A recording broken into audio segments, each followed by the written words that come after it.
What's going on YouTube? One Trimmy here, back again with another video, and in today's video we have mock draft 4.0. So I'm not here to waste your time. Let's get straight into it. Picks 1 and 2, we see no changes with Victor Wembanyama going number 1 and Scoot Henderson going number 2 to the Charlotte Hornets. The San Antonio Spurs get their center of the future and their generational talent in Victor Wembanyama, the 7'5" French beast who can shoot it, defend, rim protect. He does it all. So he's going number 1, and he will go number 1 in everybody's mock draft.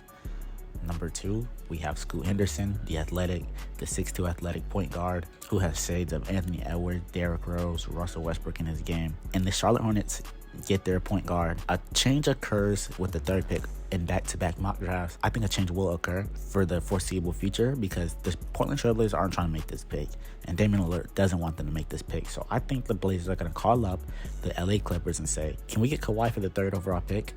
And the whole deal is the Clippers receive the Trailblazers 3rd overall pick, 23rd overall pick, and the 30th overall pick.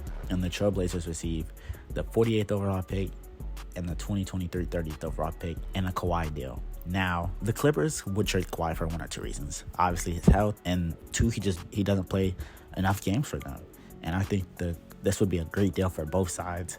Brandon Miller compared with Paul George and Kawhi Leonard compared with Damian Lillard, and I think that's a championship duo right there, Damian and Kawhi. I actually really like that fit with Damian and Kawhi, and I know whoever the Trailblazers trade for, they will be able to defend and guard the other team's best player. At pick number 4, back to Amin Thompson, the 6'7" point guard who can really defend, stupid athletic, long arms, can't really shoot it, but I think him next to Jalen Green, they can make something work. Ime needs a point of attack defender, as I said in 2.0, I believe, and Amin Thompson's that guy.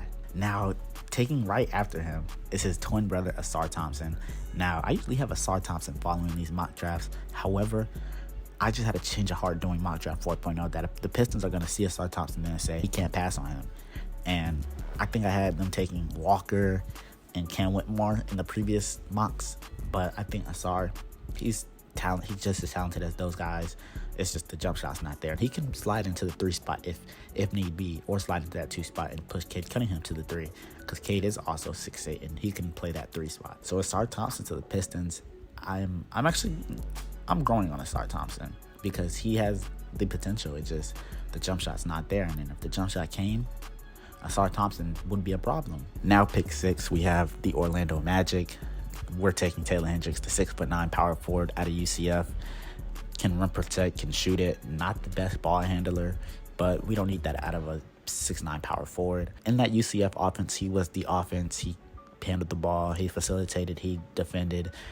He did it all for UCF, and they weren't a very good basketball team. But if you limit Taylor Hendricks to a role, I believe he'll be able to shine in that role, being a shooter, being a great rim protector, a solid rebounder. Taylor Hendricks, big fan of this kid. At pick 7, we have Cam Whitmore. This is probably the lowest Cam's gone in my mocks, and that's because of the changes that have occurred at the top of the draft. The 6'7" small forward is very athletic, probably the most athletic player in the draft outside of Amin, and he has shooting upside. He has ball handling upside. He's probably outside of the top 4 in the Thompson twins. He probably has the highest star potential, in my opinion, and amongst other people's opinions, he might have the highest potential. I'm a big fan of Cason Wallace. I'm a huge fan of Cason Wallace. Not a big fan, a huge fan. At pick 9, we have Grady Dick, the 6'7" shooter going to Utah. Grady Dick has a wide range where he could go in this draft, and I think this is a good landing spot for him with Danny Ainge and the organization, stable organization. He can really play his role and facilitate. They need a PG, but I think they'll be able to find a more veteran PG later down the line, or older guy in the draft, later in the draft. But Grady Dick, the 6'7" shooting guard, can really shoot it, really move without the ball, solid team defender, just solid everywhere around outside of his shooting ability, because that's exceptional. And I think Grady Dick has a fairly high ceiling. At number 10, I have Jarace Walker, the 6'7" power forward who can really defend, really guard.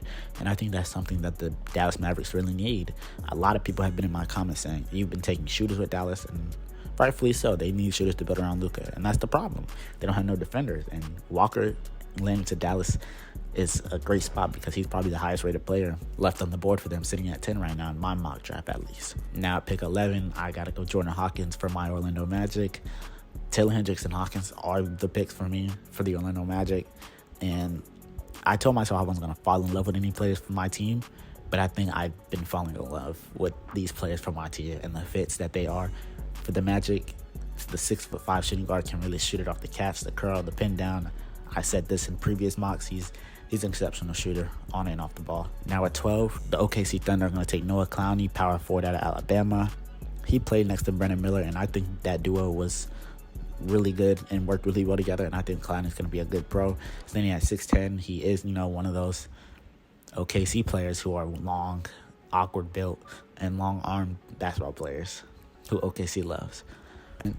Now on a pick 14, I have the New Orleans Pelicans taking Bryce Sensabaugh. Now a lot of people, I've been watching a lot of draft videos and stuff like that, and a lot of people are high on Bryce Sensabaugh from Ohio State, the 6'5" forward, can really score the ball. And I haven't watched much of him, but I think, once I do my due diligence, I'll see why people are really high on Bryce Sensabaugh. But that's all from me, guys. If you guys all enjoyed this video, don't forget to drop a like and subscribe. I'm One Trimmy, and I'm out.